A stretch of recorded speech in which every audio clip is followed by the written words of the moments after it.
స్తబ్దంగా అసలు ఉండకూడదు. గురు కథాశ్రవణం అనేటువంటిది నిత్యం ఉత్తేజాన్ని నింపేటువంటిది. అటువంటి ఉత్తేజాన్ని నింపేటువంటి ఆ గురు కథాశ్రవణం ఉత్సవం మనం చేసుకుంటున్నాం.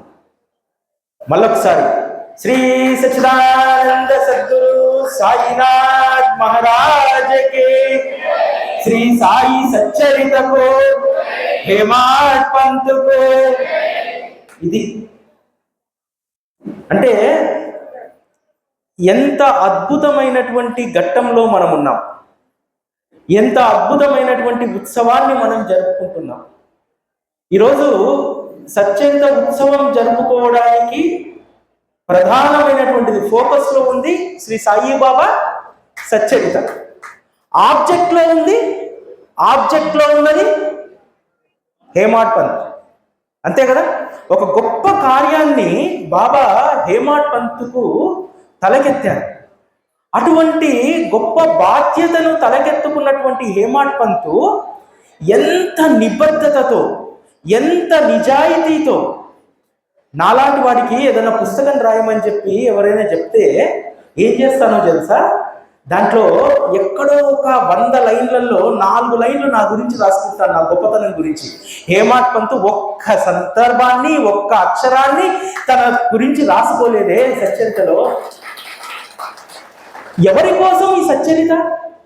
హేమాడ్ పంత్ గొప్ప అవకాశం బాబా నాకు ఇచ్చాడు, నేను ఈ పుస్తకాన్ని రాస్తున్నాను, నాకొక్కడికే ఈ అవకాశం దొరికిందనేటువంటి గర్వాహంకారం కానీ, ఒక పొంగుబాటు కానీ ఎక్కడా లేదు.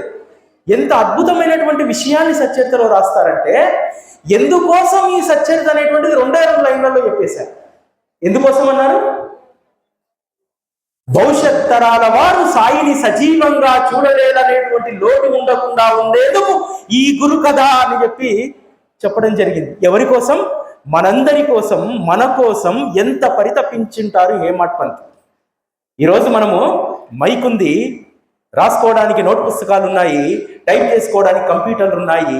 ఆ రోజు ఏ టెక్నాలజీ అందుబాటులో లేదు. ప్రతి లీలను, ప్రతి సంఘటనను తన హృదయంలో లిఖించుకున్నాడు. హృదయంలో లిఖించుకున్నటువంటి దాన్ని ఆ మనస్సు మాయ చెంది ఎక్కడ మరిచిపోతానోనని చెప్పి ఏం చేశారో తెలుసా? ఏం చేశారు?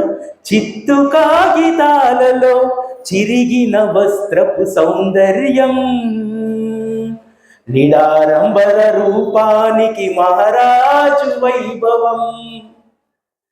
అసలు ఎంత అద్భుతం కదా. ఆ చిరిగిన వస్త్రంలో ఏ సౌందర్యాన్ని చూశాడు హేమాడ్ పంత్? అసలు మాసిపోయిన గడ్డము, సాధారణమైనటువంటి కఫ్ని వేసుకున్నటువంటి ఆయనకు సచ్చరితలో మహారాజు వైభవాన్ని ఇచ్చాడు కదా.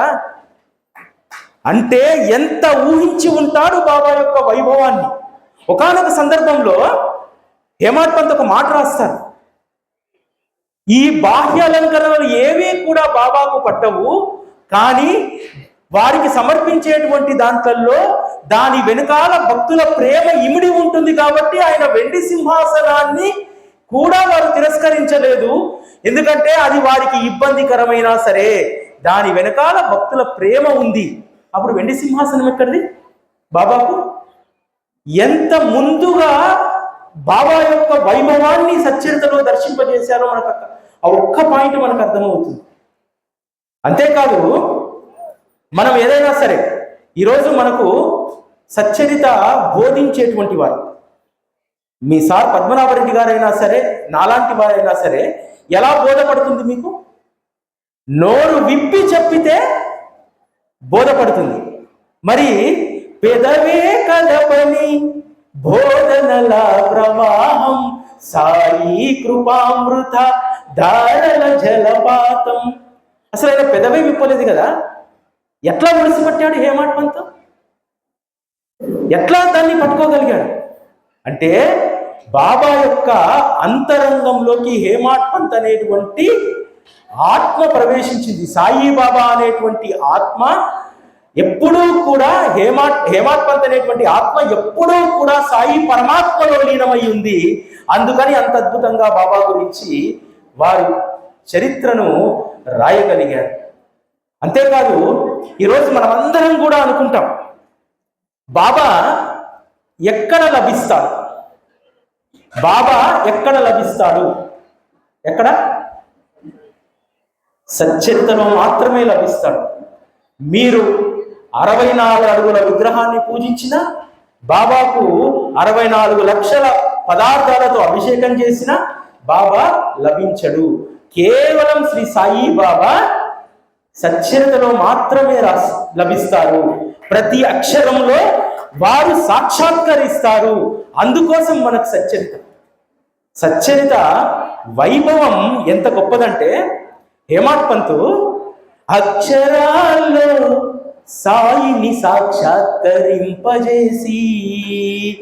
అంతరంగాల్లో సాయిని సజీవునిగా చేసి, తరతరాలకు తరగని సంపదనిచ్చి, తరగని చెరగని సాయి సంపదనిచ్చి. అంతేనా కదా? ఈరోజు మనందరి దగ్గర ఉన్నటువంటి సంపద ఏమిటి? కేవలం శ్రీ సాయి సచ్చరిత కదా. శ్రీ సాయి సచ్చరిత అనేటువంటి ఆ సంపదను మనం కూడగట్టుకుంటే ఈ జగత్తులో మనకంటే ఐశ్వర్యవంతులు మరొకరు లేరు అనేటువంటి సత్యాన్ని ఎప్పుడూ గమనించాలి. ఎందుకంటే సాయి సచ్చరిత ఎంతటి ధైర్యాన్ని ఇస్తుందంటే, మన లౌకిక వ్యాపారంలో మనం ఎంత లోతుకు మునిగిపోయినా, ఎన్ని కష్టాలలో చిక్కుకున్నా, శ్రీ సాయి సచ్చరితను ఆశ్రయించినటువంటి వారు కృంగిపోరు. వారిని చూసి సమస్యలు పారిపోతాయి. అది సాయి సచ్చరిత ఇచ్చేటువంటి గొప్ప బలం మనకు. అందుకనే సచ్చరితను ఒక్కసారి ఆశ్రయించినటువంటి వారు దాని నుంచి విడిపడి ఉండలేరు. 100% దానితోటి విడిపడి ఉండలేరు. అది తప్ప మరొక దాన్ని ఆశ్రయించలేదు. ఈ సాయి సచ్చరిత మీరందరూ పారాయణ చేస్తారు కదా, మీరందరూ అధ్యయనం చేస్తున్నారు కదా, దాని నుంచి ఎప్పుడైనా విడిపోయి పోవాలని ఎవరికైనా అనిపించిందా? అనిపించలేదు కదా. విడిపడి పోవాలనిపించదు, అది తప్ప మరొకటి చూడాలనిపించదు. ఎందుకంటే బాబా యొక్క సజీవమైనటువంటి రూపం అందులో నిక్షిప్తమై ఉంటుంది. బాబా సాక్షాత్తు మనకు ఎక్కడ దర్శనం ఇస్తారంటే, చాలా మంది అంటుంటారు బాబా స్వప్న దర్శనం ఇచ్చారండి, బాబా ఎవరి రూపంలో వచ్చో దర్శనం ఇచ్చారండి అని చెప్పి. దానికంటే అద్భుతమైనటువంటి అనుభవం సచ్చరిత అక్షరాల్లో ఆయన దర్శనం ఇస్తారు. అంతేకాదు సచ్చరిత ఎంత గొప్పదంటే, అది ఆగిపోయేటువంటి జీవితాలను ముందుకు తీసుకెళ్తుంది. వెనకబడ్డటువంటి మన యొక్క స్థితిని ముందుకు తీసుకెళ్తుంది. అంత గొప్పది సచ్చరిత. కేవలము మనకు లౌకిక పరమైనటువంటివి మాత్రమే కాదు, సచ్చరిత మన ప్రాణాలను నిలబెడుతుంది.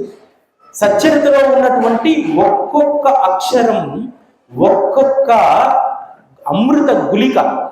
ఎవరమైతే సచ్చరితలో ఉన్నటువంటి ఈ అమృత గుళికలను మనం ఆస్వాదిస్తామో మనందరికీ కూడా ఎప్పుడూ ఎటువంటి సమస్య అనేటువంటిది ఉండదు. అంతేకాదు సచ్చరిత ఎంత గొప్పగా హేమాడ్ పంతు ఆవిష్కరిస్తారు. హేమాడ్ పంతుకు ఎందుకు బాబా ఇటువంటి అద్భుతమైనటువంటి అవకాశాన్ని ఇచ్చారు? బాబా తన వారిని ఎంపిక చేసుకునేటప్పుడు కార్యదీక్షత కలిగినటువంటి వారిని ఎంపిక చేసుకుంటారు. ఈరోజు మీ అందరికీ కూడా ఒక మార్గదర్శిగా ఉన్నటువంటి పద్మనాభరెడ్డి గారిని బాబా ఎందుకు ఎంపిక చేసుకున్నాడు? ఊరికనే ఎవరిని ఎంపిక చేసుకోరు. బాబా అనేక గుణాలను బాబా చూస్తాడు. ఒకవేళ ఇతనికి నేను పనిని అప్పగిస్తే చివరంత వరకు చేస్తాడా లేడా అనేటువంటి మన పూర్వాశ్రమాన్ని బాబా చూస్తాడు. హేమాడ్ పంతు పూర్వాశ్రమాన్ని ఎలా చూశాడు? చాలా చిన్న వయసులో తల్లిదండ్రులు చనిపోతే పిన్నమ్మ దగ్గర పెరుగుతూ కాస్త శక్తి రాగానే ఒక స్కూల్లో టీచర్గా పనిచేసి, ఆ తర్వాత ప్రభుత్వాధికారులను మెప్పించి సెకండ్ గ్రేడ్ క్లర్క్గా పనిచేసి, అక్కడి నుంచి అంచెలంచెలుగా రెవెన్యూ డిపార్ట్మెంట్లో ఎదుగుతూ ఆఖరికి రెసిడెంట్ మెజిస్ట్రేట్ బాంద్రా వరకు చేరుకున్నారు. ఎలా చేరుకున్నారు? కార్యదీక్షత. అది చూశారు హేమాడ్ పంతులో. హేమాడ్ పంతులో భక్తి లేదు, బాబా పట్ల విశ్వాసం లేదు. ఈ సచ్చరిత కూడా ఎట్లా పుట్టింది? సంశయం నుండి సచ్చరిత పుట్టింది. ఏ సంశయము? హేమాడ్ పంతుకు సంశయం. అరే, నా మిత్రుడు గురువును ఆశ్రయిస్తే ఆ మిత్రుడు కొడుకు ఆరోగ్యం బాగలేకపోతే నా మిత్రుడు తన గురువుని తీసుకొచ్చుకొని ఇంట్లో రోగిష్టైనటువంటి కొడుకు దగ్గర కూర్చోబెట్టిన కొడుకు ప్రాణాలను గురువు నిలబెట్టలేకపోయాడే, అటువంటి దానికి మన కర్మ మనం అనుభవించాలి తప్ప ఏ గురువును ఎందుకు ఆశ్రయించాలనేటువంటి ఆ వాదం కలిగినటువంటి హేమాడ్ పంతుకు ప్రేమ అనే పిండిని విసిరి ఆ పిండిని కలరా జాడ్యం రాకుండా షిరిడి పరిసరాల్లో చల్లించి ఒక గొప్ప విశ్వాసాన్ని హేమాడ్ పంతుకు కలిగించారు. హేమాడ్ పంతుకు కేవలం స్పార్క్ ఆ ఒక్క గోధుమ నీళ్ళతోటి చరిత్ర రాయాలనేటువంటి సంకల్పం కలిగింది. ఆ కార్యదీక్షత హేమాడ్ పంతులో ఆ నిబద్ధత ఉంది. హేమాడ్ పంతు తన బాధ్యత తీసుకున్న దగ్గర నుంచి, బాబా అనుమతించినటువంటి దగ్గర నుంచి సచరితకు వారి యొక్క జీవితంలో చివరి రోజు వరకు కూడా కేవలం గురు కథ రచన కోసం మాత్రమే వారి జీవితాన్ని అనుక్షణాన్ని వారు ఉపయోగించారు. బాబా చెప్పినటువంటి ఒక మాటను బాగా గుర్తుపెట్టుకుంటాడు. అన్నా చించినికర్ అడుగుతాడు హేమాడ్ పంత్ మీద ప్రేమతోటి, అన్నా సంసారం చాలా పెద్దది, వారు రిటైర్ అయ్యారు, వచ్చే పెన్షన్ సరిపోదు, వారికి ఏదైనా ఉద్యోగం ఇప్పించండి బాబా అంటే, బాబా ఒకే ఒక మాట చెప్తాడు, ముందు వాడిని నా పని చెయ్యనివ్వు, ప్రపంచం సుఖమయం అవుతుంది అన్నారు. ఈరోజు ప్రపంచం సుఖమయమైందా లేదా? మనం అందరం సుఖంగా ఉన్నామా లేదా? నిజంగా ఈరోజు మనందరం కూడా సుఖశాంతులతో ఉండేటువంటిది. నేను ఇక్కడ మాట్లాడుతున్నప్పుడు ఇదే వేదిక ముందు ఒక తల్లి చెప్పినటువంటి మాట, సార్ ఇంతకుముందు నా మనస్తత్వం వేరే ఉండేది, మా మామగారు నాకు రూపాయి ఇవ్వలేదు, మాకు ఎందుకు చూడాలి ఆయన అనేటువంటి దృక్పథంతో ఉండేది. ఎప్పుడైతే నేను సాయి సత్యతను ఆశ్రయించానో నా మామని ఈరోజు పసిపిల్లవాడిని సాకినట్టు నేను సాకుతున్నాను. ఇది నా వచ్చినటువంటి మార్పు. ఇంతకంటే ఏం కావాలి? అంటే మనుషుల యొక్క మనస్తత్వాలను శ్రీ సాయి సచ్చరిత మార్చివేస్తుంది. మనుషుల్లో ఎంత గొప్ప సంస్కారాలను నిలబెడుతుందనడానికి ఈరోజు ఈ వేదికలో కూర్చున్నటువంటి ప్రతి ఒక్క తల్లి నిదర్శనం. బాబా కూడా ఎంత గొప్ప చతురుడంటే, ఇక్కడ చూడండి, కూర్చున్నటువంటి వాళ్ళలో 85% తల్లులు ఉన్నారు, 15% తండ్రులు ఉన్నారు. బాబా ఎక్కడ మార్పు తీసుకొస్తే కుటుంబం మారుతుందో, సమాజం మారుతుందో అక్కడ మార్పు తీసుకొచ్చాడు. అందుకు నిదర్శనం ఈ సభ కదా. అట్లా బాబా ప్రతిదాన్ని పిన్ పాయింటెడ్. ఈరోజు సచ్చరితను ఆశ్రయించినటువంటి వాళ్ళలో 80% మంది స్త్రీలే, పురుషుల సంఖ్య చాలా తక్కువ. అంతేకాదు, అసలు ఏమీ రానటువంటి వారికి, ఏమీ తెలియనటువంటి వారికి, హేమాడ్ పంత్ స్థితి కూడా అదే రాసుకుంటారు. బాబా నేను ఏమీ తెలియనటువంటి వాడిని, నేను బ్రాహ్మణుడు అయినప్పటికీ కూడా నాకు శృతికి సంబంధించినటువంటి ఏ విషయాలు నాకు తెలియదు, అయినా సరే నాకు ఇంత గొప్ప బాధ్యతను అప్పగించారని చెప్పి నిన్న ఇక్కడే పద్మనాభరెడ్డి గారు చెప్పినప్పుడు నాకు అనిపించింది, అంటే బాబా ఎటువంటి వారిని ఎంపిక చేసుకుంటారనేటువంటిది. వారు ఇక్కడ కేవలము ఈ ప్రాంతాన్ని చూసి వెళ్దాము, ఇక్కడ సత్సంగాలు జరుగుతున్నాయనేటువంటి వచ్చినటువంటి దాంతో వారు ఇక్కడికి రప్పించుకొని ఇక్కడ కట్టేసుకున్నారు. ఈ భూమితో ఉన్నటువంటి రుణానుబంధాన్ని వారికి చూపెట్టారు. అటువంటి వారిని తెచ్చుకుంటారు. మీరు అనుకుంటున్నారు నేను గొప్ప భక్తుల్ని, సార్ గొప్పగా సచ్చరిత గురించి చెప్తున్నారని చెప్పి. నాకు ఏ విషయం పైన అయినా సరే అద్భుతంగా మాట్లాడేటువంటి గ్రహణ శక్తిని భగవంతుడు ఇచ్చి ఉన్నాడు. దానిని వారికి మలుచుకున్నారు. నేను దాదాపుగా 2013-14 వరకు కూడా విద్యార్థి దశ నుంచి, ఖమ్మం జిల్లాలో చాలా మందికి తెలుసు, విద్యార్థి దశ నుంచి నేను భారత విద్యార్థి ఫెడరేషన్ లో ఒక కీలకమైనటువంటి స్థాయిలో ఉండి కేవలం ఒక గతతార్కిక భౌతికవాదాన్ని, దేవుడు లేడు, గతతార్కిక భౌతికవాదం ఉందనే ఇటువంటి సభల్లో, అనేక సభల్లో గతతార్కిక భౌతికవాదం గురించి మాట్లాడినటువంటి నేను ఈరోజు సాయి సచ్చరిత గురించి, బాబా గురించి మాట్లాడుతున్నానంటే ఆయన ఎంపిక ఎటువంటిదో చూసుకోండి. ఎంపిక మీరు అనుకుంటున్నారు పద్మనాభరెడ్డి గారిని, నన్ను, ఇంకొకరిని బాబా ఎంపిక చేసుకున్నారని చెప్పి. మిమ్మల్ని ఎంపిక చేసుకోవడంలో కూడా దానికి ఒక అర్థం, పరమార్థం, మీరు చేయాల్సినటువంటి కర్తవ్యం దాగి ఉందనేటువంటి విషయాన్ని ఎప్పుడూ మనం గుర్తుపెట్టుకోవాలి. అదేవిధంగా హేమాడ్ పంతు ప్రతి విషయాన్ని కూడా ఎంత అద్భుతంగా చెప్తారంటే, గురు కథాశ్రవణం గురించి చెప్పినప్పుడు, గురువు యొక్క విశిష్టత గురించి చెప్పినప్పుడు ఒక మాట చెప్తారు. జోరీగా ఎప్పుడూ కూడా ఆవు పొదుగును పట్టుకొని ఉంటుంది. ఆవు పొదుగును పట్టుకున్నటువంటి ఆ జోరీగా ఎప్పుడూ కూడా దానికి రక్తం మాత్రమే ప్రీతి. అంత కమ్మనైనటువంటి పాలు ఉండగా రక్తాన్ని మాత్రమే అది పీల్చుకొని తింటుంది. ఈరోజు సాయిబాబాను ఆశ్రయించినటువంటి మనం ఎంతమంది జోరీగలుగానే మిగిలిపోతున్నాం అనేటువంటి విషయాన్ని కూడా మనం గుర్తు చేసుకోవాలి. కోరికలతో మాత్రమే బాబాను పట్టుకున్నటువంటి వారు జోరీగ లాంటి వాళ్ళం, రక్తాన్ని పీల్చేటువంటి వాళ్ళం. ఎవరైతే బాబా యొక్క కథామృతాన్ని సేవించాలనుకుంటారో అటువంటి వారు మాత్రమే లేవకూడదాంటి వారు. ఈ విషయాన్ని మనందరం కూడా బాగా మనసుల్లో నాటుకోండి. అంతేకాదు, బాబా దగ్గరికి వచ్చి తత్వాన్ని తెలుసుకోకుండా ఉండేటువంటి వారి స్థితి కూడా అద్భుతంగా హేమాడ్ పంత్ చెప్తారు. ఎంత శుతిమెత్తగా చెప్తారంటే ఎవరిని బాధించు. కమలం వద్ద భ్రమరము ఉంటుంది, కప్ప ఉంటుంది. కప్ప బురదయే పరమాణం అనుకుంటుంది, భ్రమరం ఆ కమలం యొక్క మకరందాన్ని ఆస్వాదిస్తుంది. మనం కమలం దగ్గర ఉన్నటువంటి భ్రమరం లాంటి వాళ్ళమా, కప్ప లాంటి వాళ్ళమా? సచ్చరిత చదివినప్పుడు ఈ ప్రశ్నలన్నీ మనం వేసుకోవాలి. హేమాడ్ పంత్ ఎంత శుతిమెత్తగా మనకు చురుకబెట్టారో చూడండి. తెచ్చుకోండి అన్నారు మీరే. ఇది చదివినటువంటి వాడు కప్ప లాంటి వాడు, ఇది చదివినటువంటి వాడు భ్రమరం లాంటి వాడు అని రాయలే. ఇద్దరు ఉంటారు అక్కడ. మీరు ఏమిటో మీరు తెలుసుకోమన్నారు.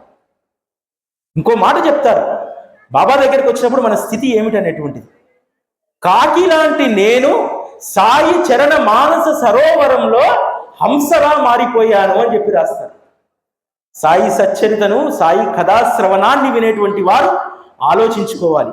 ఇంకా మనం కాకుల్లాగా కావుకోవమని అరుస్తున్నామా కోరికలతోటి? సాయి చరణ సరోవరంలో మనము హంసలా మారిపోయామా? ఇవన్నీ చెక్ పాయింట్స్.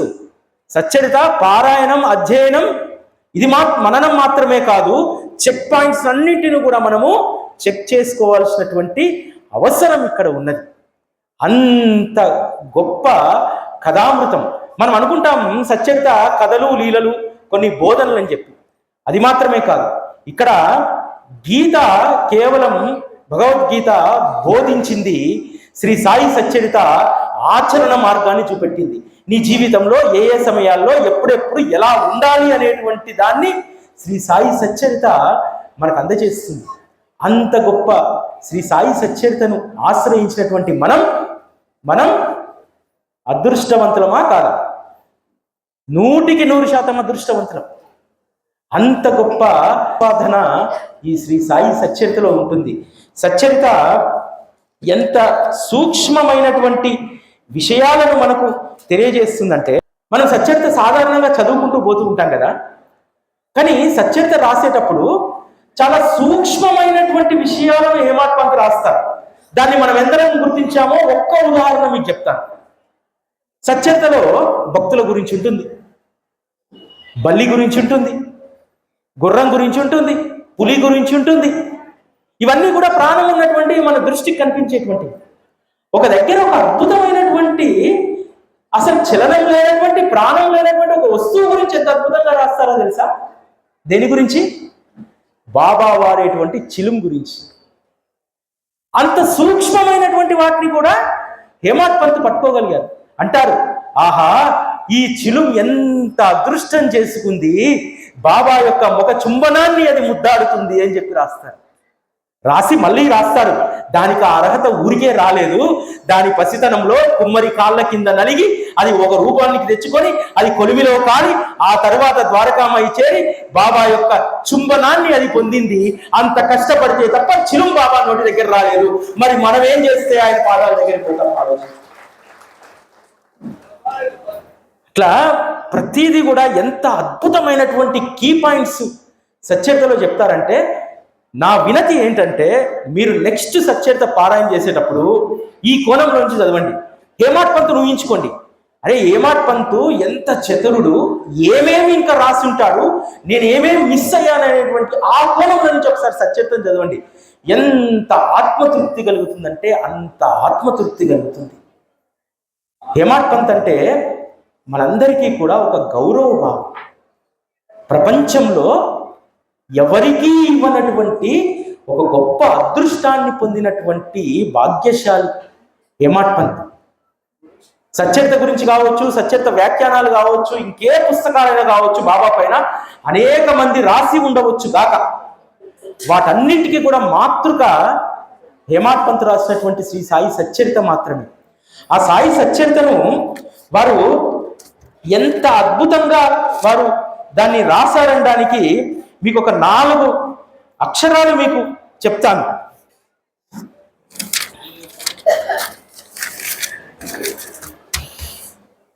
వారు సచ్చరితను ఎలా కూర్చారంటే, పరమార్థాన్నిచ్చే సచ్చరితని సంతగా మార్చి, ఒక్కొక్క అధ్యాయం ఒక్కొక్క అంగడిగా, భక్తుల అపూర్వమైన అనుభవాల సరుకులుగా, అందమైన లీలలన్నీ రాసులుగా పోసి, కోరుకున్న వారికి అందరికీ ఉచితంగానే వెలకట్టలేని జ్ఞాన రత్నాలను ఇచ్చారు. ఏమన్నా రేటు పెట్టారా హేమాడ్ పంత్? మనందరి కోసము ఈ కందుకూరు గ్రామంలో సచ్చరిత అనేటువంటి సంతను పెట్టారు. ఆ సంతలో ఏ అంగళ్ళు ఉన్నాయి? 53 అంగళ్ళు ఉన్నాయి. ఒక్కొక్క అధ్యాయం ఒక్కొక్క అంగడి. ఆ అంగడిలో సరుకులు ఏమున్నాయి? భక్తుల యొక్క అపూర్వమైనటువంటి అనుభవాలు అనేటువంటి సరుకులను పేర్చాడు. వేటిని రాసులుగా పోసాడు? రత్నాలను రాసులుగా పోసి అమ్మారు రాయలసీమలో అని అంటారు కదా.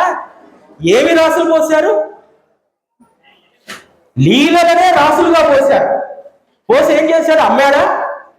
అందరికీ, కోరుకున్నటువంటి వాళ్ళందరికీ ఉచితంగా ఇచ్చేశాడు. ఉచితంగా ఇస్తే నాచిరకంగా ఉంటాయి కదా, అవి నాచిరకమైనటువంటివి కాదు, అద్భుతమైనటువంటి వెలకట్టలేనటువంటి జ్ఞానరత్నాలను మనకి ఇచ్చారు.